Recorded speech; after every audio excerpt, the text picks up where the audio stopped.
On the way to the hospital, my wife received an urgent call from my stepdaughter's biological father.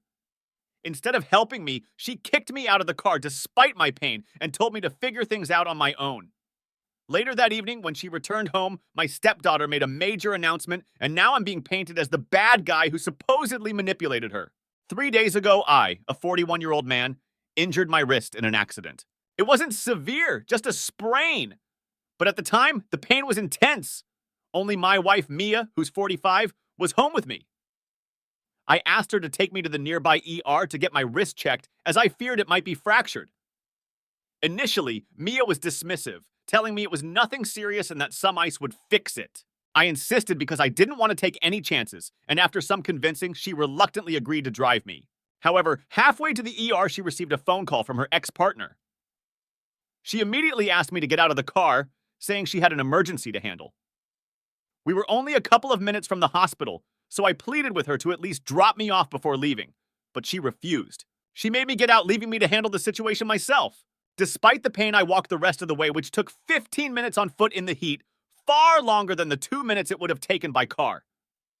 By the time I arrived, I was drenched in sweat, and the pain felt even worse. While waiting to be seen, I called my stepdaughter, April, and explained what had happened.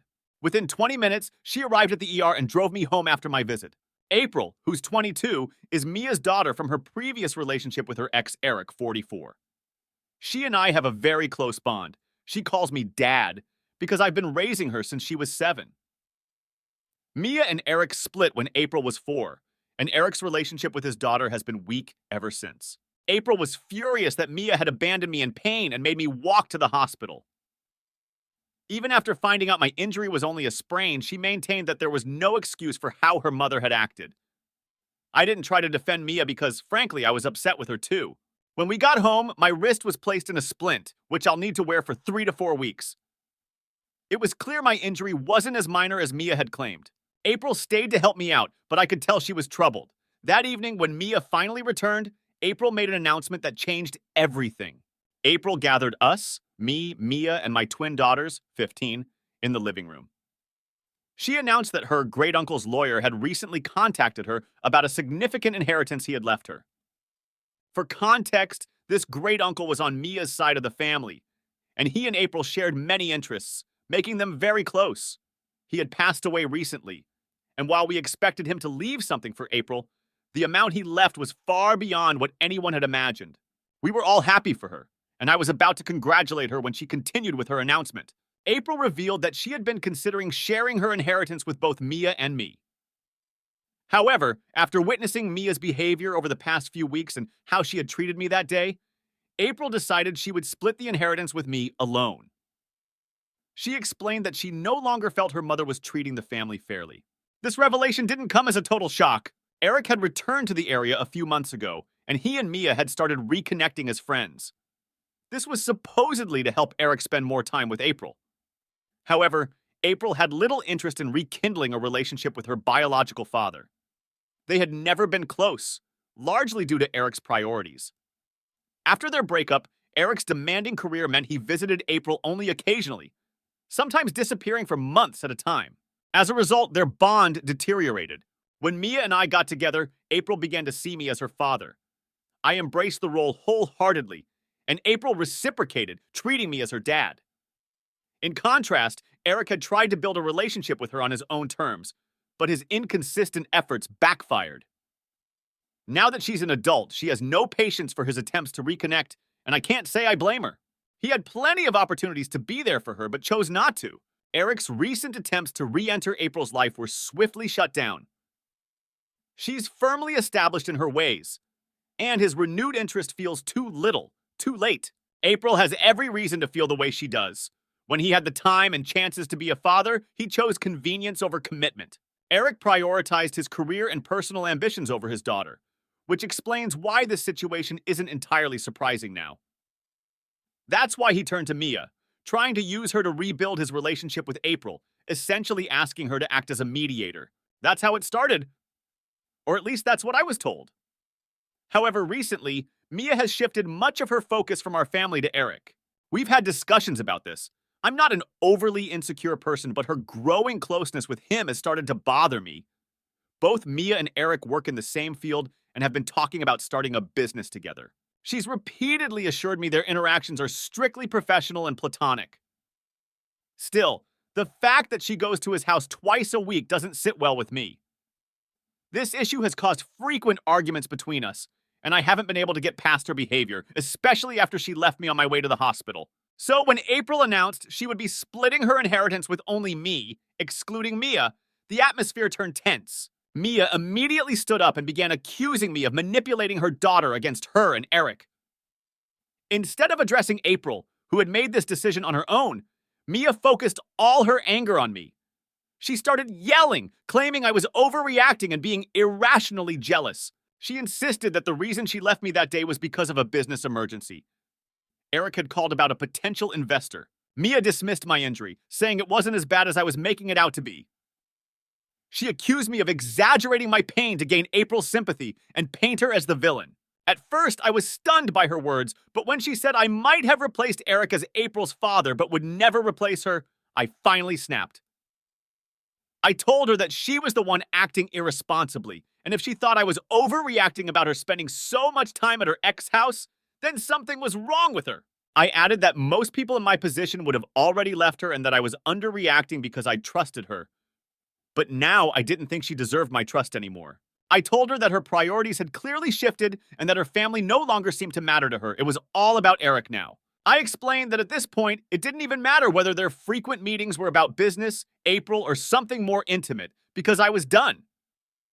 Initially, I hadn't doubted her loyalty, thinking she wouldn't risk 12 years of marriage for her ex, but now I wasn't so sure anymore.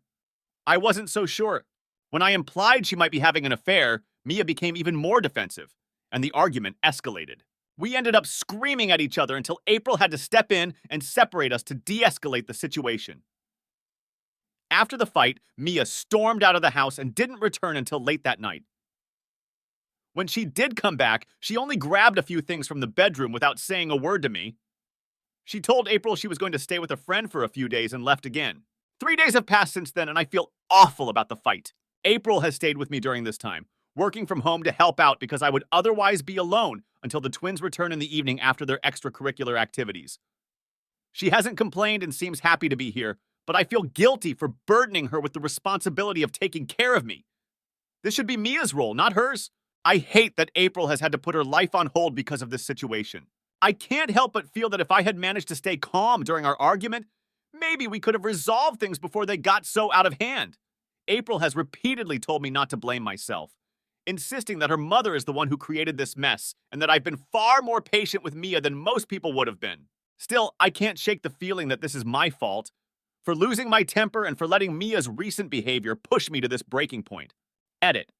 I realize there are a couple of things I need to clarify. First, I'm not criticizing Eric for prioritizing his career. My intention wasn't to shame him, but to state the facts. The reality is, Eric didn't prioritize his daughter during her formative years, and that's why she has a stronger bond with me. I made the effort to be there for her, while he didn't. That's just how relationships work. Now that April is an adult, she's set in her ways, and he can't force a relationship on her, even with Mia's help. Second, while Eric and Mia's business idea only came up recently, they were meeting frequently even before that, supposedly to discuss April. As for the possibility of something inappropriate happening between Mia and Eric, I'm not naive. I'm fully aware that there could be more going on than what I've been told. I've deliberately avoided dwelling on the idea because the thought alone is painful. I don't have concrete proof of an affair, but I haven't dismissed the possibility. I've been trying to cope by not letting myself spiral into paranoia. I know it's not the healthiest way to deal with it, but I don't know what else to do without evidence. For now, I'm just trying to hold on to some semblance of stability in my life, even if part of me suspects the worst. I've harbored suspicions about Mia's behavior for some time now, stemming from her increasing closeness with Eric. Although I've brought it up with her a few times, she's consistently reassured me that nothing inappropriate is happening, insisting they're just friends. They've stayed in contact over the years due to their shared responsibility for April, and until recently, I never felt uneasy about it. But now, the dynamic between them feels different, like it's crossing a line that goes beyond just friendship. Admitting this makes me feel immature, like a teenager grappling with jealousy. However, I can't ignore how uncomfortable it's made me.